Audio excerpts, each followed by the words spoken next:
Recently, I ventured out to theaters to see My Hero Academia You're Next, and I was pleasantly surprised with how it turned out. I know the title says spoiler review, but I'm gonna give a brief spoiler-free segment here at the beginning since I know some of you clicked on it anyway. Let's cut to the chase. Is this movie worth watching? Absolutely, obviously, duh, it's a My Hero Academia movie. If you're any level of My Hero fan, you'll absolutely enjoy this movie. It's got lots of great action scenes, a really great story, maybe even the best of the four, phenomenal animation, and is honestly really funny. I was initially worried about the timeline placement and how it would fit, but I think they did a really good job at having it flow naturally and make sense. I will also say this movie is great if you're a big fan of Deku like I am. He gets a lot of moments to shine and be himself in a way that I don't think we've seen since season 5.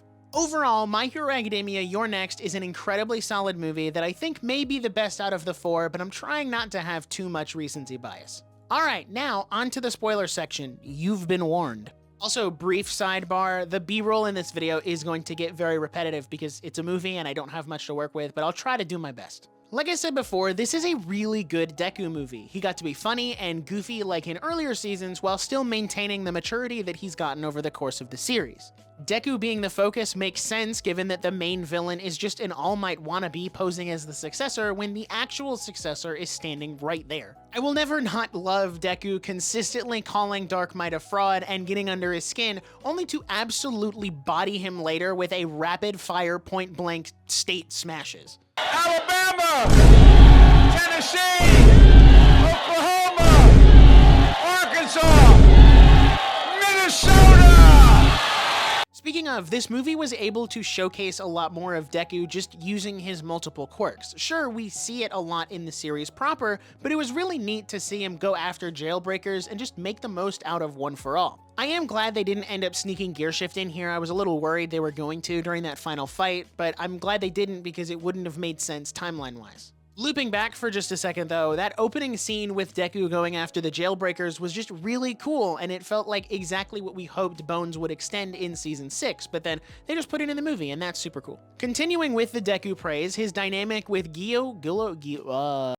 Continuing with the Deku praise, his dynamic with Giulio was really great, and I think it's one of the better parts of the movie. Seeing him strive to save Anna, and by extension Giulio, was very in character for him. That being said, let me change gears for a second. Giulio and Anna are our new companion characters for this movie, and I think they may be the best ones yet. Giulio was a nice change of pace since I feel like all the other companion characters weren't able to fight alongside Deku and the others, so I'm glad he was able to do that in some capacity, even if he really is just a red-haired Aizawa since, you know, he's missing an eye, has a robot leg and an arm, and is unable to fully use his quirk now. Anna, on the other hand, fits more in with what the other companion characters have been previously, someone in need of saving after being pursued by villains. I still think she was cool, and the concept behind her quirk is neat, but I do wish she got a little bit more not brainwashed screen time. Now, onto the villains. I thought the concept of the Golini family was neat, and it makes sense that they're villains since they're European. One thing I did love, though, is that they all felt very unique in their designs. They fit that typical European mafia vibe well, and honestly,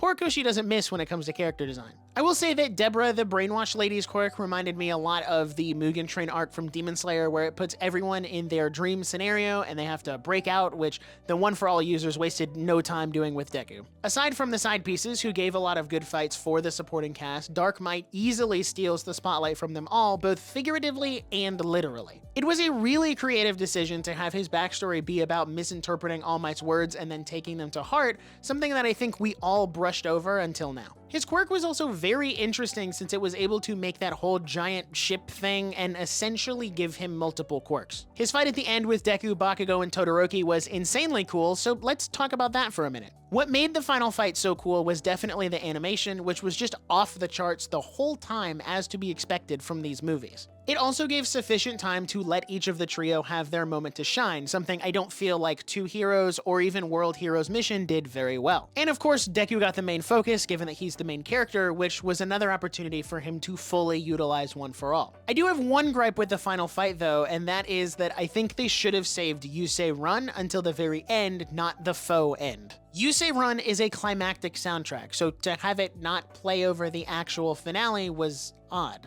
Now, don't get me wrong, visually that second finale is incredible and Nakamura popped off with that whole cut, but I just don't feel like the music surpassed Yusei Run, and maybe I'll change my mind after seeing it a second time. Now, with all of that out of the way, before I wrap up, I do want to talk about the movie in a more general sense, especially compared to the other three. This movie took the best parts of Heroes Rising and World Heroes Mission and mashed them together, still giving Class 1A a significant role and having a variety of set pieces to keep things fresh the entire time. While they weren't all as involved as they were in Heroes Rising, it was still more than World Heroes Mission, and that's what I was looking for. The moments they were there had purpose and didn't feel like they were just thrown in to say, hey, there's that character that you really like. And on the topic of set pieces, containing everything in Dark Might's floating ship thing was a creative way of not shifting the environment too much before the chaos of Season 7.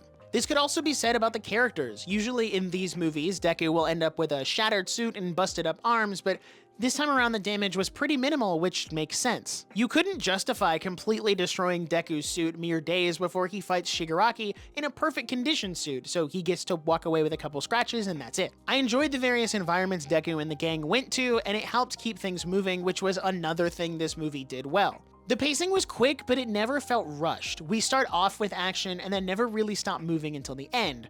Unlike the other three movies where they're largely carried by the third act, Your Next is pretty solid throughout its entirety. My only other gripe with this movie is how it ends. There's not really a solid conclusion. I mean, we know Dark Might is defeated, Gulio and Anna are reunited, and then it just ends cold turkey. I wish there was a bit more to it, like some kind of transition back to the UA dorms or the shelters, since we know that Gulio and Anna are there based on an episode of Season 7, or what did they do with Dark Might and his gang? Did they get shipped back to Europe? I sure hope they did. Just a little something to help bridge that gap would have been nice, but I guess it's to be expected given how snugly this fits in that timeline. Aside from that though, I did really enjoy this movie. I can't definitively say it's my favorite of the four until I see it at least one more time, but I'll tentatively say that it is. I guess I should probably give ratings when I review stuff, so I'll give My Hero Academia Your Next a solid 9 out of 10.